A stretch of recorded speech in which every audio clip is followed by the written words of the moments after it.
What's going on, you guys? Welcome back to the channel. Thanks for checking it out. It's Monday, which means it's Medic Monday. And today I want to do something a little bit different. Obviously, I'm not home. I'm out on my little afternoon walk.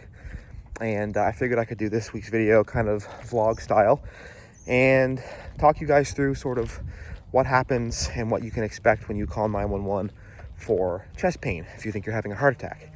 Sort of what you can expect, what to look out for, and sort of how our process works as paramedics when we show up at your house or work or wherever to assess you for your chest pain. Okay, so you call 911, you feel like you're maybe having a heart attack. The first thing that's going to happen is before we even get on scene, the people that you talk to, the dispatchers that you speak to, are going to ask you some questions. They're going to ask you about your history, your medications, all these different things. But one of the most important things they're going to talk about is whether or not you have what people call baby aspirin available to you. So it's the chewable aspirin, the 81 milligram tablets. And they're going to get you to chew either 2 or 4 of those, just depending on the protocols in your area, before we even get there. And the purpose for that is because aspirin or ASA is one of the most well-studied and well-proven interventions in a myocardial infarction, meaning a blood clot in one of the arteries in your heart, stopping blood flow, because of the way that it helps the platelets not stick together and make that clot any worse. It is one of the longest running, most proven medical interventions for a heart attack. So we get on scene. One of the first things that's going to happen is we're going to start asking you a whole bunch of questions. A lot of them probably going to be the same ones that you just spoke to on the phone about. And while we're doing that, we're also going to be getting your vital signs. We're going to be getting your blood pressure, your oxygen, your heart rate. We're going to be hooking you up to our EKG machine to take a look at your heart's electrical activity and see if there's anything going on there that looks abnormal. And there's a couple different things that we look for, and I'll get into that here in a second. So there are effectively 2 different types or 2 different groups of heart attacks that people can have. We call them a non-STEMI and a STEMI. And what that means is when we look at that EKG that we take, there's a section in your EKG that's called the ST segment. And if that ST segment is elevated above where the natural line sits, we call that a STEMI, which is sort of the worst case scenario for a heart attack, right?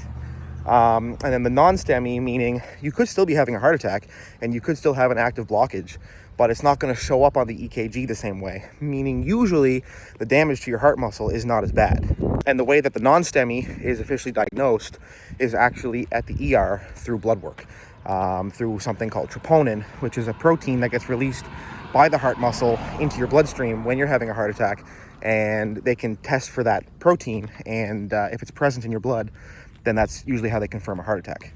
Now, our approach as paramedics to a STEMI versus a non-STEMI are slightly different, but they are still very much similar. So in a non-STEMI, because we can't test for your blood on scene, we're going to treat your chest pain as if it is a heart attack. So aspirin, if you haven't already taken it, we're going to give it to you.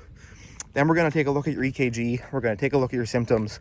We're going to decide whether or not you are a good candidate for nitro, so nitroglycerin spray, which is something that goes under your tongue and is made to sort of reduce the amount of work that your heart has to do, especially if it's already under load and it's having trouble pumping blood due to the blockage that's going on. So the only times that we don't give nitro, there's a couple.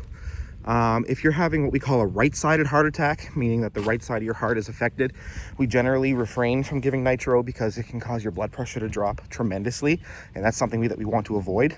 Another reason is if you tell us that you've taken any type of enhancement pills, Viagra, Cialis, anything like that recently, because that with the nitro can also drop your pressure to a dangerous level, and we don't want that. Moving to another really good point, it's always super important to be honest and open with your healthcare providers about what medications you've taken, even if you are embarrassed or you feel like you kind of don't want to tell them. Those things are very important for us to be able to give you the right care. Now, aside from those things, some other procedural things that we're going to do for you, we're going to get some IVs. Ideally, we would like to have 2 IVs, larger bore, like an 18 gauge IV in your, what we call the AC, so sort of right in the crux of your elbow there. And that's going to be an access for the hospital to be able to give you more meds, do further testing. If they have to put dye through to do an angiogram test, they can do that, and so on and so forth.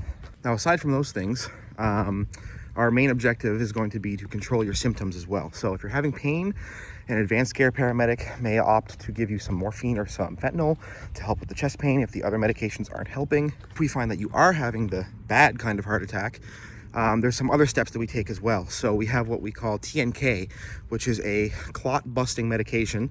It is given by an advanced care paramedic. So if they are on scene and certain parameters are met and you're far enough from a hospital, the ACP can go through, we have our checklist to make sure that you're not contraindicated for that medication. And there's actually a whole other list of medications that go along with the TNK. And if they deem that you are a candidate for the TNK, the ACP can give it to you right there on scene. If not, or if you have a full PCP, primary care paramedic crew, who's not able to give you the TNK, what's going to happen is they're going to consult with the doctor of the facility that you're going to. They're going to run through the checklist anyway, so that way when they arrive to a center who can give you that medication, everything is ready to go and done, and they can do it. Part of this process is also determining how we're going to get you to the hospital. So obviously, in a case like that, it will be lights and sirens to the nearest hospital. But if it's a severe case and TNK is involved and your symptoms aren't improving and things like that, there's also the option to do a life flight consult where they could come pick you up with a helicopter, either at the hospital that we go to or from an airport with a plane, just depending on logistics and weather and all these different things, and your need to get to a cath lab center faster than having TNK and other things given to you at a smaller hospital. Lots of things we have to weigh. There's lots of concerns we have to kind of put against the benefits, certain medications. There's a lot that goes into these calls depending on what we find on our assessments and our EKGs. And that's why these calls can be so nuanced, and it's hard to sort of put everything into a box because, not every patient is the same. No two patients are the same. All that being said, like I said before, there are some things that you can do to prevent heart attacks, obviously. And there are some things that you can look out for, some risk factors. So let's talk about those for a moment. Obviously, some risk factors for heart attacks: smoking, obesity, lack of exercise, diabetes, high cholesterol, high blood pressure, all the ones that you hear about a lot, right? And there's also certain medications that can affect your risk levels. Age is another big factor. Genetics, if you have a history of heart attacks in your family, especially at a young age. There are lots of things that can affect it, and unfortunately there's a lot of them that are out of our control that you really just have to try your best to sort of mitigate those risks. And so some ways that you can do that: eat a healthy diet, get lots of exercise, get regular checkups, talk to your doctor, know your history, know your risk factors. There's lots of help out there. If you're trying to quit smoking or you're trying to live a healthier lifestyle, reach out. There's tons, not even within the healthcare community, but online, tons of support, tons of people who are going through the same things. Reach out. There's groups on Reddit. There's groups on different forums that you can reach out to, become a part of. And, being surrounded by like-minded people is another big boost when you're trying to make lifestyle changes, and can be really good for your mental health as well. Sort of a general overview of how we sort of deal with a chest pain call and sort of the heart attack ensemble altogether, and how we sort of manage that as paramedics. If you have any questions or anything else pops up that you would like to discuss, feel free to drop it down in the comments below, and I'll see you guys hopefully Friday, but if not, I'll see you when I see you. Take care.